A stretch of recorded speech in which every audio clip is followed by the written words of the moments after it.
Nah, I'm not about to hold y'all long for this video. I got to do a third video today. Let me clear my throat. I'm sitting up here watching, what is it? Comedy hype or um comedy something where they're reviewing and it's like three comics on here reviewing what went on with DL and Monique. And what gets me is this this this idea that comedy has been a safe space. Like that comedy has been a protected space. that comedy that comedy has not been a place that was filled with maliciousness, um, what we would consider inappropriate humor, um, jokes at the expense of other people. I have laughed at countless things that were harmful to others. And undoubtedly, I will laugh at it again. And at this point, that's pretty much just how a lot of us are wired. We are we are wired to laugh at things that are harmful to others. Lots of us are. Um, we are wired to. Many of us are wired to go for the juggler and find it funny when we witness someone going for the juggler. Um, it is the culture of black humor, black comedy. Um, there's only certain kinds of comedians, in my opinion, that are mainstream that stay clear of vulgarity or shaming something or putting something down in order to make another group look more popular or more righteous. That's just how comedy goes. But comedy is not like this empowering, uplifting, encouraging space. Um, that really like seeks to elevate people. There are a couple of comedians out there, like Cat Williams. Every now and then, Cat Williams, will drop some nuggets and some jewels, and I think that's the reason why he don't get the press like a lot of other comedians do, because he's not willing to tap dance as hard as some of these other comedians who are pretty much just like pastors, you know, um, be knowing the truth, but will still preach you that same backwoods garbage just because they know you've been programmed to shout about it. You've been programmed to get up and dance and tide your money into that, into that rhetoric. Like you've been conditioned when you hear certain scriptures and when you hear it said in a certain way, when you hear certain things, you just automatically amen and go into Baptist Christian mode or whatever type of Christian you is. You just go into that mode instinctively. Comedians do the same thing. They do the same thing preachers do.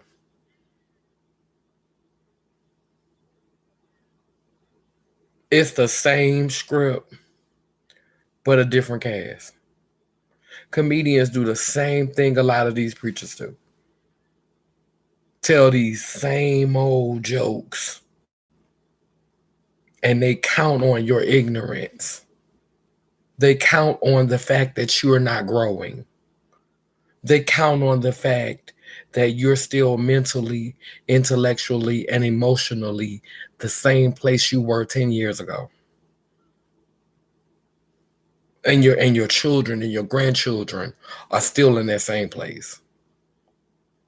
And so when I hear comedians up here complaining about what is becoming of comedy, I'm saying to myself, this is what you sowed. I'm reaping what I sow in my life. And I could be accountable for that. For my actions, there was a reaction. And when you crack a whole bunch of toxic ass um, jokes that don't provoke deeper thought, deeper understanding, that means you haven't been doing no work. And see, that's the hard work of elevating people so that you can create a space where you can uh, cultivate the kind of humor that elevates people mentally. People can laugh while they learn and while they grow instead of being stuck in this hole in the wall, backwoods, carnal place. And it's nothing wrong with the backwoods. It's nothing wrong with carnal. It's nothing wrong with these things in moderation.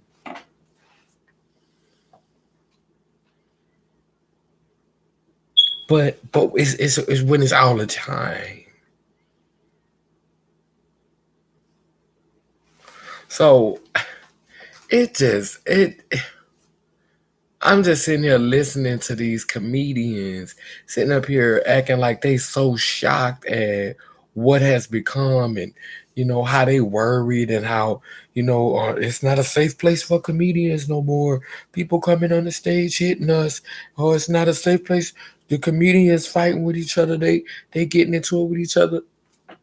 When has being a black community, when is being a black comic ever really been classy? Like, if you think being classy is many times getting up cooning and feeding into stereotypes about your people for a joke, for a check, making your oppressor laugh at the expense of your people by feeding into stereotypes,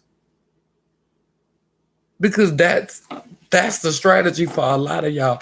I could truly, truly be a famous comic right now if I was willing to feed into every stereotype about myself. If I was willing to go around and just say what I know people think about me.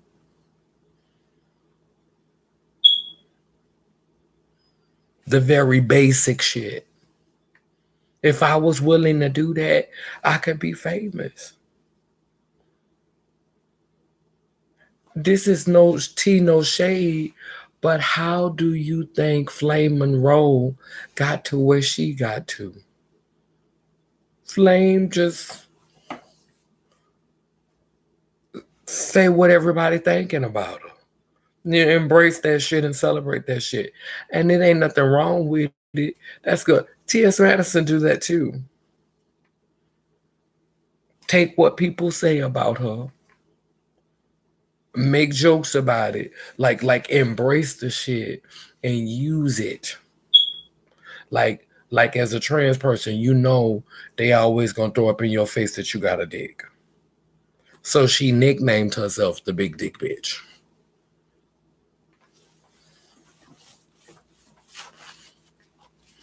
Now I actually understand you gotta go through sometimes you gotta go through some dark alleys to get where you need to be. So that's gonna fly over some of y'all here. Sometimes you can't, I mean, hell, The servants couldn't always come in through the front door. They had to go through the back door, the servants' quarters. So sometimes you got to go along to get where you're trying to go. And some people don't mind playing that game. But for me, I would rather be true to myself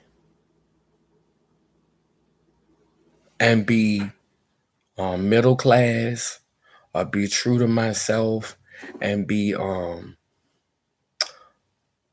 upper middle class, or just have a comfortable life, rather than be um not true to myself and have all the money I could ever want. And see, I think a lot of comedians put on this act like they're being true to themselves, but they really not. They just know that if they change the script and they say what they really want to say or what they really thinking, comedians prior, well, look, I used that, no pun intended. Comedians prior had not been doing the work of pushing people forward. Like it's been a culture of mediocrity in the comic world, especially amongst black comics. This is no tea, no shade.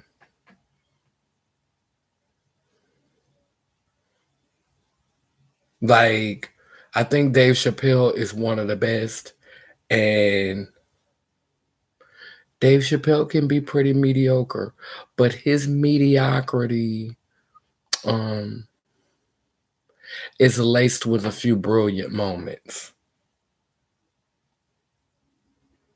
And there are some others. Um, when Monique is on her, when she's on her mama babies, my sweet babies, when she's on that vibe, like that's her trying what I feel is to rectify um a lot of the damage that her career had originally. Like, I think this is her bringing that legacy kind of full circle. But at the same time, sometimes even the mama sweet babies can be shade, because then you have her sitting up on live reading black women for wearing bonnets.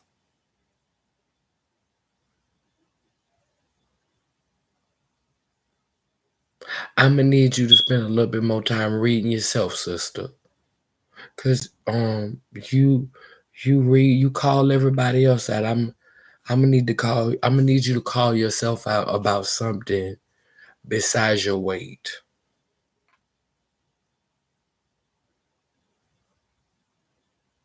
Cause you've called yourself out about that before. But I'm gonna need you to call yourself out on some other things. And DL is just, he is the epitome of self-righteous. And for years, he made the most insensitive jokes. He made the most insensitive jokes.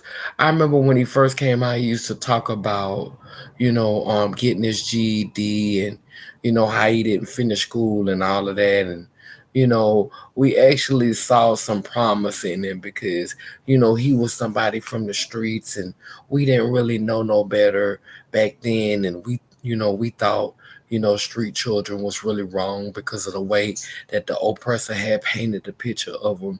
So we wanted the street boys to have a chance and not end up in the prison, the pipeline, because we wanted them to be good men and stand up citizens. And so he pulled the Judge Joe Brown on us. got his life together so he could be a old self-righteous, so he could be a part of them same stuck up, condescending, condemning, over righteous men that threw him to the wayside and allowed him to almost get caught up in the system like that. Like he became one of those same type of men that helped to create these gaps in community. Because every time he opened his mouth, it seemed like it's to condemn somebody else or to pass judgment on someone else. But have you forgot from whence you came? Did you forget, DL? So now y'all titans and gods, and y'all big shit now because of obstacles you overcame nearly 40 years ago.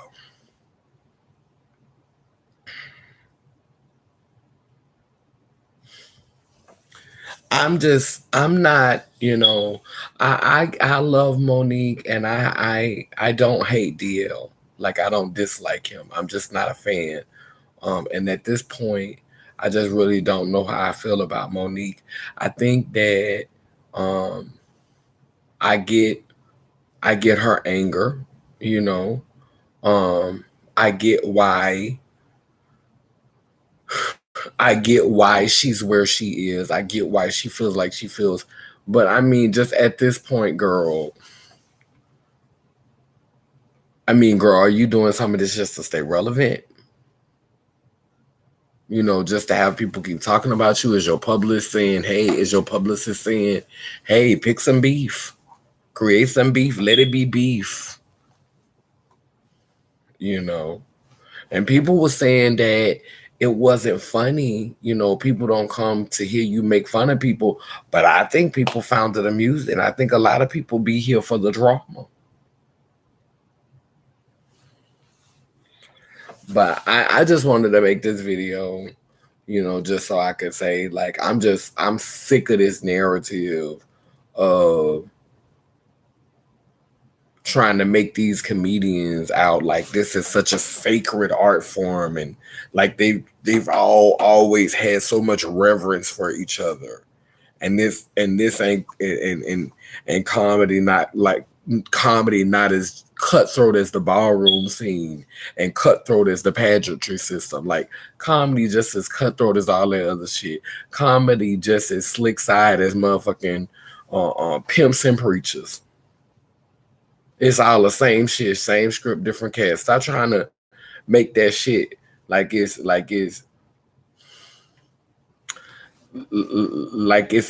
something just so righteous, like it's such a righteous feel, like it's such righteous work. Stop.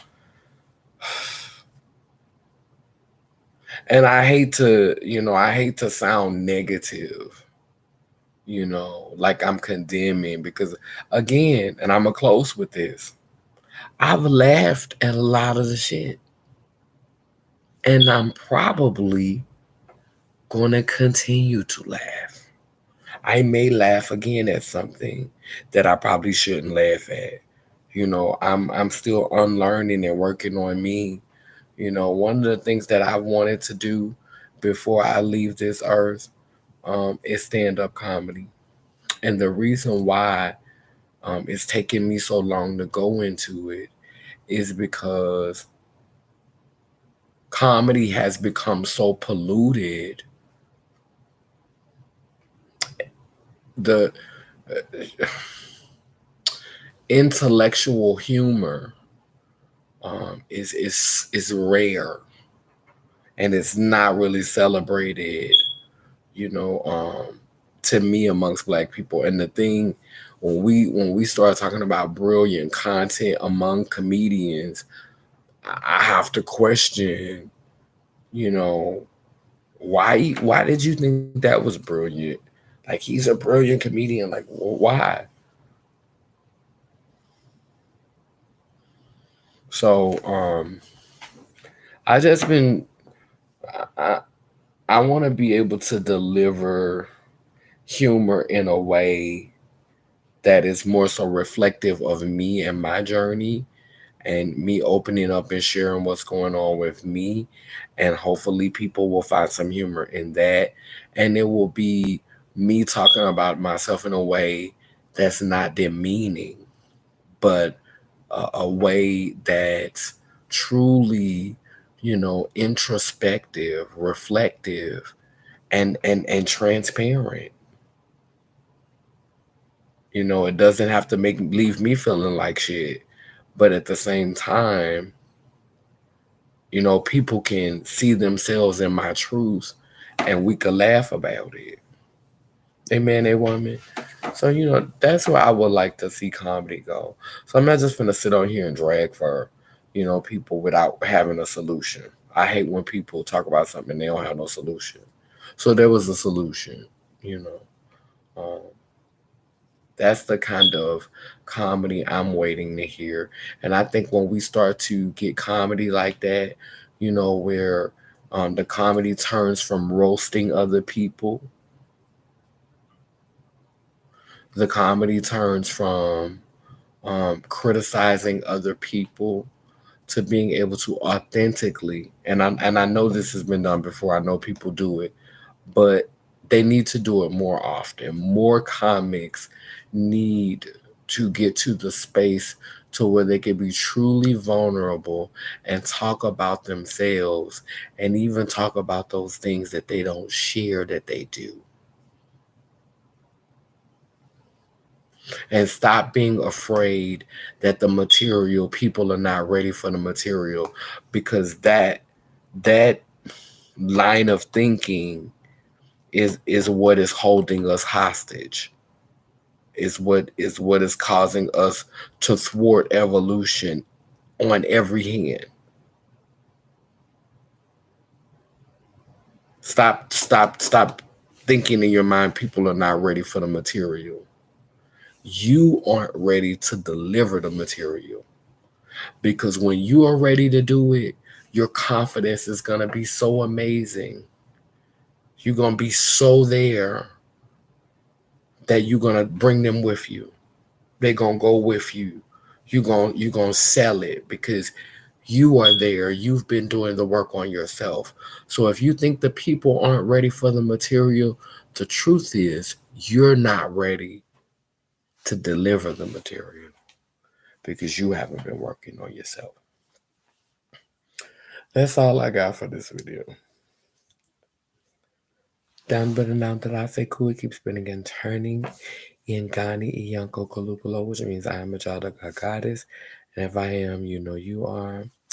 We light this candle on the spiritual plane, and as it burns with intensity, we blow it out, and it frees our ancestors to move on to the next part of the journey, preparing them for such a time as we need them. A man, a woman, lelem, lela. Down but down that I say cool keeps spinning and turning in Gani Iyanko Kolukulo, which means I am a child of God goddess. And if I am, you know you are.